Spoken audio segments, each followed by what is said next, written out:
you start, as an audience member, you start focusing on something else, I think. Or I have noticed. But anyways, my shows and my singing are more involved. So, but I have a huge regime that I do, and that also depends on when I get up in the morning and do my exercises and then eat my breakfast, which is just fruit and yogurt with some nuts. You know, I don't eat sugar, and I don't eat gluten, and I don't eat starch, and all of that stuff makes you tired. If you eat a candy bar, you get a sugar high for like 10-15 minutes, and then you do the opposite and you go down. That's why it's better to eat like a banana or chew on carrots, which have a lot of their own natural sugar. Yes, right. Which is why you can use that for kimchi. But since I travel, you know, I travel within the area. 3-4 states or whatever, and I drive, then I have to, depending, to figure out and traffic wise too. Oh, yes, because this is the hard. DC area where bad's what it is. it's like as bad as Los Angeles, if not worse. I think some of it is actually worse, especially during rush hour. So I mean, I have to put all of that into my timeline and my consideration. But that's just the days that I'm singing.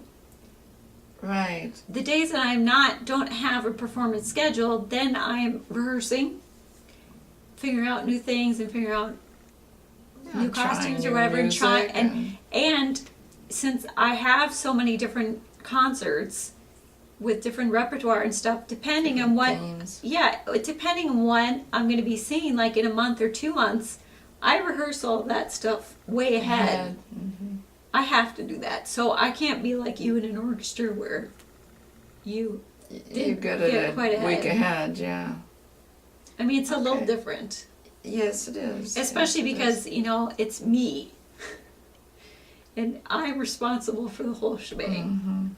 No, I'm saying because in an orchestra, somebody else is taking care of everything. Well, you have your conductor and your one segment. Somebody's putting the chairs out there. I don't have to worry about. I just walk on the stage and sit down, and a chair might not be so comfortable, but at least part. Yes. But I'm responsible for everything, and like I'm trying to get to, I also do the business. So that means that I have to be on the days off, or even sometimes when I do concerts, I'm calling people and talking to people to set things up for the future, which I'm doing all the time. But that's the case of like any business. Yes. You got a constant small business. No, I was just thinking, over the years, people have asked me, do you get paid for that?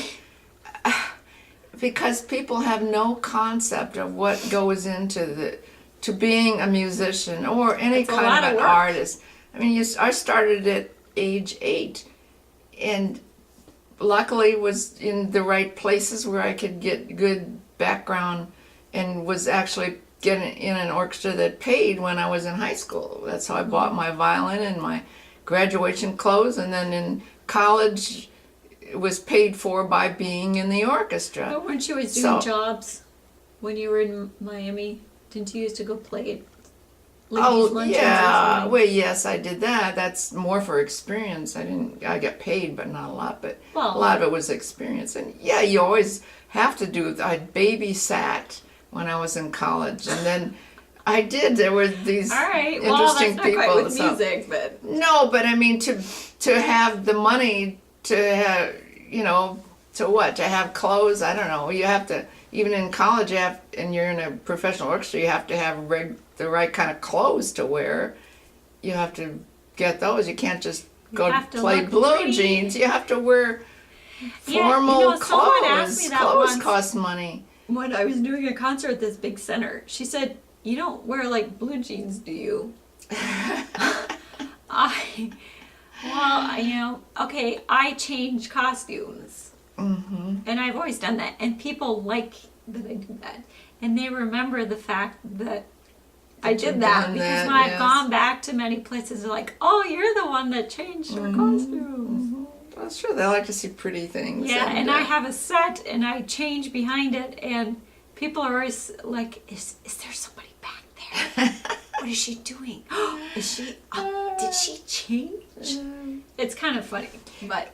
And people that go to concerts do look at the clothes that musicians wear, the women especially. I do that too when I go to a concert. And you have to wear something that looks nice. Some people have cool outfits. Yes. And some people just have black pants and a black top in it. I remember I had a velvet suit that had a short skirt. This was when the skirts were really short. I used to wear it for children's concerts, but I always wore black tights with it. And I think now, oh my gosh, I shouldn't have worn that short skirt. I mean, it was really short, But it was such a beautiful suit. It was such a beautiful suit. This beautiful black velvet. I just loved it, and so I wore it. Well, I still have that one, and I've used it in concerts. You have that black lace overskirt. Do you know that was from when I was in college and played that? Yeah, you told me and that. Somebody made it, my mother or somebody made that skirt. It's kind of heavy. It is heavy. It's very heavy lace. And I had a pink, I think it was pink underneath it with a black velvet top, like a halter top. Oh, you still have that? Huh? Yeah, I've worn it in concerts. Isn't that amazing? Yeah, that was because pretty. It's a pretty. But what I did is I kind of draped it because there's so much lace in that skirt. I could hold it out like this, literally. Yes. So I would pull it behind me, so it was kind of more straight fitting, but it had sort of this frill thing to it. It was kind of cute, and every time I wore it, people liked it. I'll be darned. So old clothes never die. Well, when it's something fancy, pretty fancy like that. I mean, I had one of your black velvet skirts. I think, yes. Right. I think I still have it. I don't use it because it's kind of long.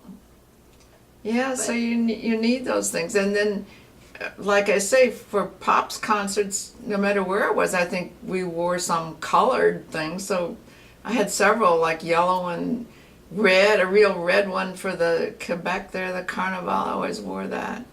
And I don't know what else, some others like that too. Well, I do that too. I mean, I do color themes for depending on what I'm singing. Yeah, and everybody enjoys it. The people enjoy it. That's true. Because women, again, stand out more. The men all look the same. And they have their tux or their... Yeah, I was, one time my aunt, who's Danish, and she said, everybody looks so great on the stage. And I said, yeah, if you got close and you saw the smelly men or the dirty cops or things like that, especially if you're traveling, you're on a tour or something, it looks great, but even women, you can't, from afar everything looks so great, but up close, and you get hot and sweaty. I mean, I get really hot and sweaty in my concerts. So it's just kind of funny. So it's important to have that visual aspect, and in that respect, you have to look decent. You can't let yourself be frumpy and frowsy, and you can't wear that.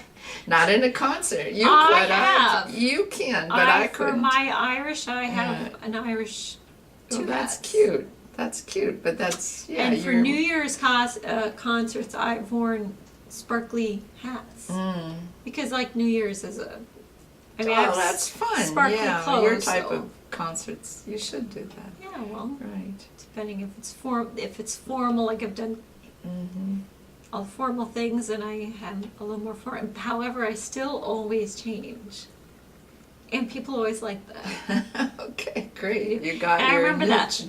that big one I did in November. The woman came up to me afterward, and she said, I just knew you were going to change your clothes, and you look so cool when you came out, because I had my red boots and my red the China top that I just got in China, which has all the sparkles things over it. And I was singing Carmen. Oh, yeah. So it worked just right. But anyways, it was just funny that she comes and said, I just knew you were going to change your clothes. But she liked that. It impressed her. So, again, this background to doing concerts, you have to do all this planning. And if you have a family with kids, you really have to plan a lot. I had so many babysitting problems all the time. Oh,